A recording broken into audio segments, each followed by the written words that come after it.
Hello? Well, today's a very special day for me. And it's even more important for me today than tomorrow is for me. Because today is 27 years from the date that I took my last drink of alcohol. 27 years ago, I had my last drink of alcohol. And not just drink, it wasn't a drink, it was a drunk. And it wasn't just a drunk, it was a fiasco. And I can tell you, I thank God every day. Back when this happened 27 years ago, flip phones were the fad. Smartphones, had there been smartphones, it would have been all over the place, and I would have had been forced to relive that day over and over and over again because I'm sure it would have gone viral. But you know, I 27 years ago, I was on my way to Rochester, New York, hopped on a flight to Rochester from Los Angeles to do my Nickelodeon show, and I finagled my way into first class, which for an alcoholic is it's never good. Because if anything an alcoholic loves more than alcohol, it's free alcohol in the unlimited lap of luxury on a flying bar. So I was just pretty much like, I never want to see this glass empty. And I just drank and drank and drank, doing what an alcoholic does, drink. And as I drank and drank and drank, I felt more and more free, I guess. I guess when I drank back then, it was really because I was terrified every day. Every day I woke up super fearful of everything. And I was terrified of life. Although you would never know it looking at me. I put up a good show. But the only way I knew to get through life back then was through drinking. And I had to have drinking. It was my magic potion to get me through life. And when I drank, I felt like I fit in. I felt like I was the life of the party. I felt everybody loved me. And I felt like as long as I had a cup in my hand filled with alcohol and I kept drinking, that I was okay. And it turned out that I drank so much, because when you want more of that feeling, because that's what I found with my alcoholism was I wanted more, more, more, more, more. So once I took that first drink, I couldn't stop, and I just kept drinking and drinking. I thought I could control it. I thought I had it all under control, and I mean, deep down inside, I probably knew there was something not quite right there, but I still thought I could handle it and manage it. And then the next day, tomorrow will be my first day of sobriety. I woke up in that strange, I woke up in a hotel room out of a blackout. I blacked out. Today would have been the day I blacked out. I had no idea what happened. And I, uh, I remember waking up feeling holy, holy, holy, holy hell, what is going on here?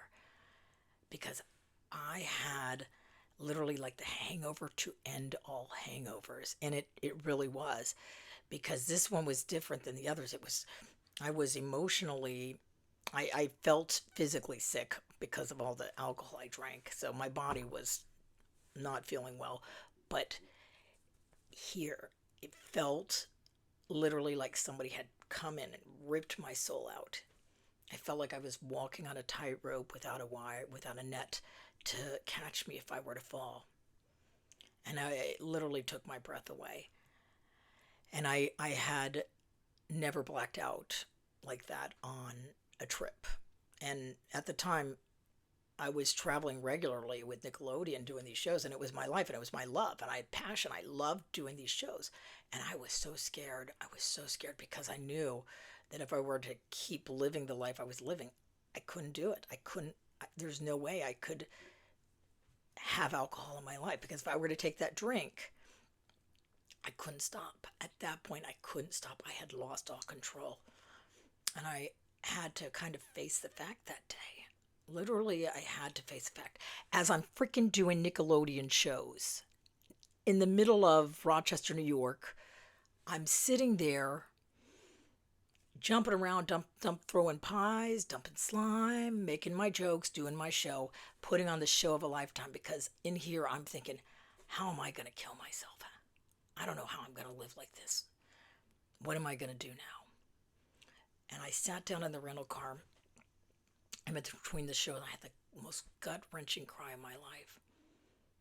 I was terrified because you know what dawned on me at that point? It was the moment of truth for me in my life. The great moment of truth was I don't know how to live life with alcohol, and I sure don't know how to live life without alcohol. Oh my God, I'm an alcoholic. What am I going to do? And it scared me. It terrified me. And I literally started thinking about how I was going to kill myself because I didn't know how I was going to survive life with alcohol. I couldn't see a way that I could make it happen.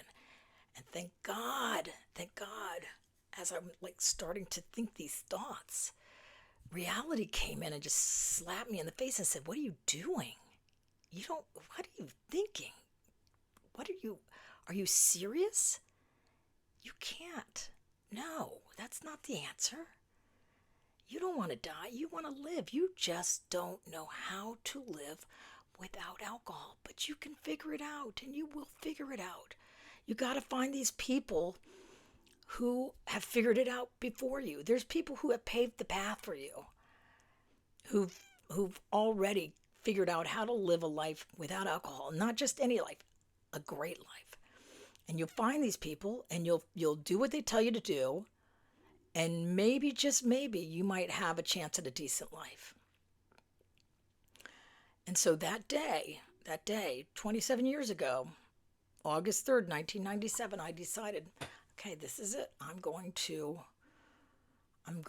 make this the first day of the rest of my life without alcohol. And I don't know, I just got to get through today. Just got to get through today, and then tomorrow we'll figure it out when tomorrow comes. But that's all it was in the beginning. Just get me through the day without a drink. I don't know how to do this. I need help. And thank God I found a good support group of people just like me who held my hand, who loved me, who walked with me, and told me, yeah, we've been where you are. It sucks. It sucks bad, but it gets better. It's not going to get better if you keep drinking. That's for sure. It gets better if you try this way of life. And the way of life it was turned out to be a spiritual way of life, which, wow, mind blowing. I had no idea that spirituality had anything to do with getting sober, but it was a game changer. I always thought I was a, good person, went to church and stand, sit, kneel when you tell me to go. And lots of times I went to church drunk. But as I got sober, those people who go through these major life crises, that's when you find your spirit. So the soul that I felt ripped out was replaced with this new lightened, heightened soul of sobriety. And what a gift. What a gift this has been. It's carried me through so much, through almost losing my son many years ago. Thank God that didn't happen. Through right now we're going through, my husband lost his job. I don't know where the money's going to come from, but it comes when it's needed, and I know God's taking care of it, and I don't have to drink over any of it. I don't have to drink, and I can face life one day at a time and say, thank you, God, for this beautiful life I've been given. Thank you, God, for the second chance. And thank you, God, for the people in my life who help keep me sober today. And you know who those people are? Those are people who are suffering just like I was. Those are people I get to see on a regular basis come into my life, and I see the look of terror, and I see the look of confusion. I see the pain, shame, guilt that they're dealing with, and I say, you know what? I got you. I got you because I get you, babe. I get you. You don't have to do this alone anymore, and you're not alone. And there's a beautiful life waiting for you to claim. One day at a time, just keep walking forward. Keep walking forward and embrace this beautiful new life. Is it easy? Hell no. Hell no, that first year of sobriety sucked. It was a roller coaster. but it got better. It got better and better and better as time went on. So, whatever, if you're new to sobriety, welcome. Welcome to this beautiful new life that you've stumbled into. Maybe you didn't necessarily want to find it, but it found you. So embrace it. Love this new journey you're on, because it's an amazing journey. I can tell you that 27 years ago, if you would have told me this, I don't know if I would have believed you. But I'm here to tell you it's true. You can do this, but all you have to do is, just for today, don't take that drink. Stick with the people who know how to get through this, and you can do this too, and you can have a beautiful life waiting for you on the other side. Without alcohol, without drugs, you can be free. You can be happy, joyous, and free, which is what God, your higher power, whatever it is, wants you to be. So that's my 27-year rant. I hope it helps anyone out there who needs a little hope. And thank you for saving my life today by allowing me to show up and share with you the miracles of my life. So that's all I got. If you like this, subscribe to me. Let's keep in touch. I'm trying to do better with my videos. But thank you for everything. And if you're new to sobriety, welcome to this beautiful new life. Don't give up before the miracle, because you are a miracle today. Bye.